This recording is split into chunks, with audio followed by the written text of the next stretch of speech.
Imagine this, you're on a calm evening flight, everyone's relaxed, the hum of the engines feels almost like a lullaby, and suddenly the captain's voice trembles over the speaker. Ladies and gentlemen, is there any fighter pilot on board?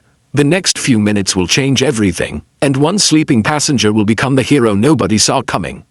Stay with me till the end, and don't forget to hit that subscribe button to USA Drama 2.0 for more unbelievable true-life stories that'll keep you on the edge of your seat. It was a peaceful evening above the clouds. Flight 2787 from Dallas to New York was cruising smoothly at 37,000 feet. Passengers were relaxed, some reading, some lost in music, others catching up on sleep. Among them sat Alicia Turner, a calm and composed woman in her early 30s, wearing a soft red sweater and jeans.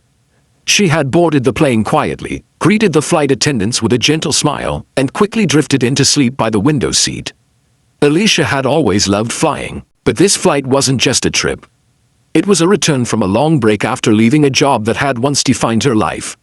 No one around her knew that she had once served her country in a way few could imagine. About 2 hours into the flight, the sky began to darken as the plane entered a patch of heavy clouds.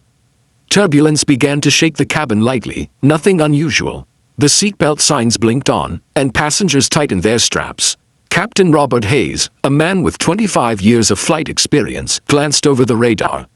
A slight weather disturbance, manageable, but what appeared on his secondary screen moments later made his heart race. A fast-moving object was approaching the plane's airspace, with no transponder signal. That meant it wasn't identified by any civilian or military radar system. He blinked twice, thinking it might be a glitch. But the blip moved again, faster this time, circling the aircraft's outer radar perimeter. "Co-pilot, confirm this reading," he said sharply. "It's there, sir. It's real." Captain Hayes took a deep breath. "All right, keep calm. Let's alert ATC." But before they could make the call, the radio crackled, then went silent. The communication system was jammed. Passengers began to sense something was wrong. The turbulence grew stronger, the lights flickered, and the sound of the engines deepened. Captain Hayes stood from his seat, walked down the aisle to inspect, and then, with a heavy voice through the speaker, said, "Ladies and gentlemen, this is your captain speaking. We're facing a technical issue and a possible airspace interference. If there is any fighter pilot or military aviation officer on board, please make yourself known." A silence filled the cabin. People exchanged worried looks. Mothers held their children close. A few whispered prayers, and then, from seat 14A, the woman in the red sweater slowly opened her eyes. Alicia rubbed her eyes, processing what she'd heard. Fighter pilot. It had been 3 years since she'd last flown a jet, 3 years since she'd retired from the Air Force after losing her squadron leader in a mid-air mission that still haunted her dreams. She had promised herself never to step into a cockpit again, but old instincts don't fade easily. She observed the tension in the flight attendants' movements, the subtle tilt of the wings through the window, and she knew something was wrong. When the captain passed by her row again, she looked up and said quietly, "Captain, I used to fly F-16s for the U.S. Air Force. What's happening?" His eyes widened in relief. "Ma'am, thank God, we may need your help." Within moments, Alicia was escorted to the cockpit. She noticed the static on the communication line, the flickering instruments, and the radar showing the unidentified object. "Could be a drone, or something military," the co-pilot muttered. Alicia's voice was calm but commanding. "Try switching to backup frequency 221.3, encrypted military band. I might still have clearance access." They tried. Static. Then, a faint voice broke through.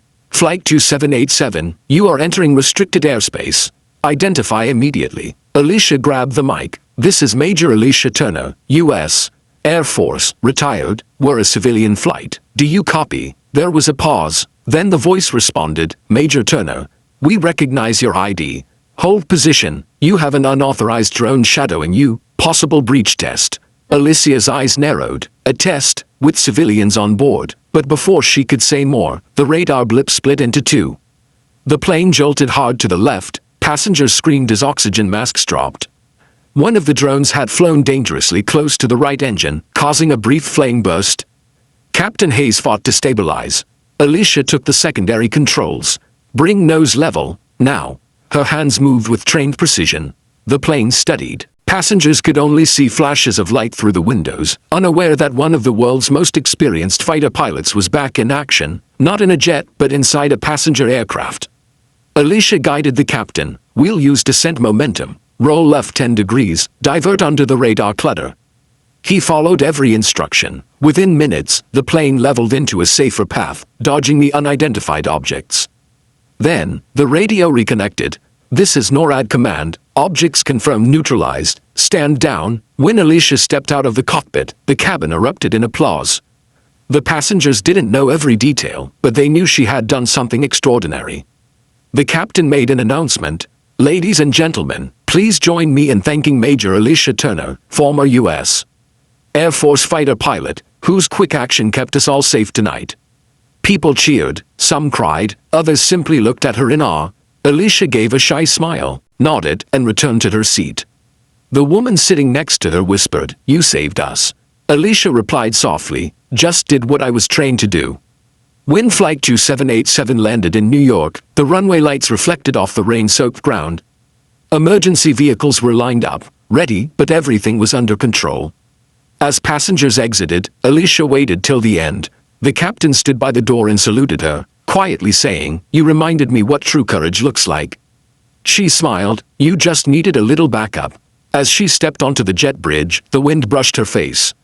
For the first time in years, she felt peace. A few weeks after the incident, Alicia received a call from the Air Force headquarters.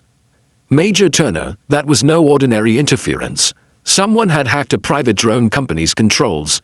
If you hadn't acted quickly, it could have been catastrophic." They offered her a position, not as a pilot, but as a mentor for young aviators. Alicia accepted. She realized that even if she'd left the skies once, the skies never really left her. So next time you board a plane, look around. You never know who's sitting beside you. It could be a teacher, a doctor, or someone who once defended the skies you fly through. And if this story inspired you, make sure to subscribe to USA Drama 2.0, where we bring you real-life stories full of courage, humanity, and heart-stopping moments that prove heroes come in all forms.